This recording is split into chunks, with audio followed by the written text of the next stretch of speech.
Et salut tout le monde, je suis sur la chaîne Lorenzo High Tech comme pour le titre. Aujourd'hui on va parler de Samsung parce que moi je tourne cette vidéo, il y a quelques jours Samsung a annoncé un nouveau smartphone entrée de gamme à 249 €. C'est tout simplement le Samsung Galaxy A14 5G. Donc aujourd'hui on va parler de ce nouveau smartphone, mais avant de commencer la vidéo, si vous n'êtes toujours pas abonné à la chaîne YouTube, abonnez-vous, allez 100% high tech.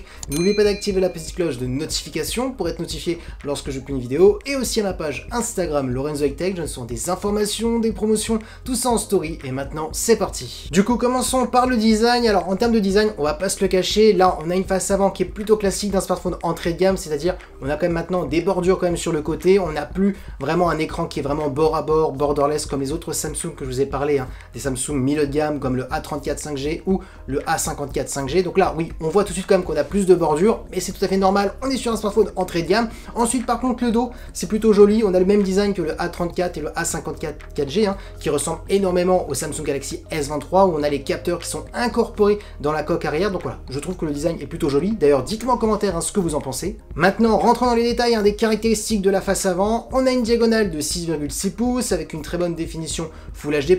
La technologie d'écran, on est sur du LCD, accompagné par un taux d'afraîchissement de 90 Hz. Donc là, tout de suite, ce qu'on voit dans cette entrée de gamme comparé aux autres milieux de gamme qui ont été annoncés en même temps que ce smartphone, là c'est qu'on perd l'écran AMOLED, ils ont mis du LCD, on perd le 120 Hz, ils ont mis du 90 Hz. Maintenant, on est quand même sur un smartphone à 249 €, donc ça reste quand même correct. Ensuite, en termes de sécurité, on a un capteur qui n'est plus sous l'écran, mais qui est sur la tranche du smartphone. Et concernant la caméra frontale, on est sur du 13 mégapixels. Ensuite, concernant la partie photo, on a 3 capteurs. Le premier est un capteur principal de 50 mégapixels. Ensuite, on a un capteur de profondeur de champ pour aider pour les photos en mode portrait notamment. On est sur du 2 mégapixels. Et on a un macro pour faire des photos d'objets ultra près de 2 mégapixels. Et concernant la partie vidéo, on peut filmer jusqu'à de la Full HD en 30 images par seconde. Du coup, tout de suite, ce que je peux vous dire, c'est que là, on ne sera pas sur le meilleur photophone de Samsung. Pareil, si vous le comparez aux deux autres smartphones milieu de gamme, le A34 5G ou le A54 5G, on est bien en dessous, mais en même temps, on est sur un entrée de gamme. Maintenant, parlons de performance. Alors, on a 4 Go de RAM accompagné d'un processeur de MediaTek, un Dimensity 700. Pour les gens qui ne connaissent pas ce processeur, on est sur un processeur MediaTek qui est annoncé en 2020. Donc, on est sur un processeur qui commence un petit peu à dater, on va pas se le cacher. On est sur un équivalent chez Qualcomm, sur un Snapdragon 680. Il est même un tout petit peu moins performant. Donc oui, je vous dis tout de suite, on n'est pas sur un smartphone pour faire du gaming. Là, on est vraiment sur un smartphone pour faire des recherches sur Internet, réseaux sociaux, texto, appels. Vraiment une utilisation très lambda, je vais pas vous le cacher. Maintenant, ce qui est intéressant, c'est qu'on a quand même de la compatibilité 5G pour profiter des hauts débits. Ensuite, en termes de stockage, on va de 64 à 128 Go. On a ensuite comme son un son mono qui n'est plus stéréo, donc ça c'est un petit peu dommage.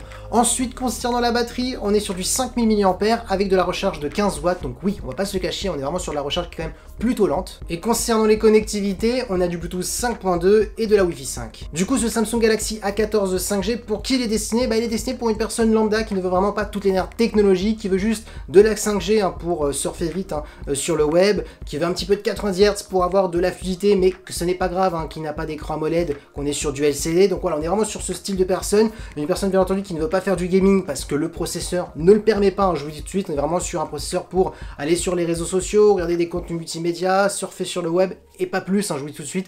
Donc voilà, on est sur un smartphone qui est vraiment aussi pour les fans de Samsung, qui veut rester chez Samsung mais qui ne veut pas mettre un gros budget, qui veut juste mettre un budget d'un smartphone entrée de gamme. La force de Samsung sur les entrées de gamme comparé à d'autres smartphones chinois, c'est quand même les mises à jour qui durent un peu plus longtemps que par rapport à d'autres marques, notamment je pourrais citer Xiaomi, Realme, où là les entrées de gamme souvent sont quand même plutôt délaissées. Ils proposent plus des mises à jour pour les smartphones milieu de gamme, haut de gamme, contrairement à Samsung où quand même les entrées de gamme sont quand même mis à jour concernant les mises à jour majeures, concernant les mises à jour de sécurité. Donc voilà, c'est l'avantage quand même d'acheter un smartphone chez Samsung concernant les entrées de gamme. Et voilà, la vidéo est terminée sur ce Samsung Galaxy A14 5G. J'espère que la vidéo vous a plu. Si c'est le cas, n'oubliez pas le petit pouce like, de vous abonner sur cette chaîne YouTube et d'activer la petite cloche de notification pour être notifié lorsque je publie une vidéo. Et aussi à ma page Instagram Lorenzo High Tech. Je donne souvent des informations, des promotions, tout ça en story. Et maintenant, je vous dis à très bientôt.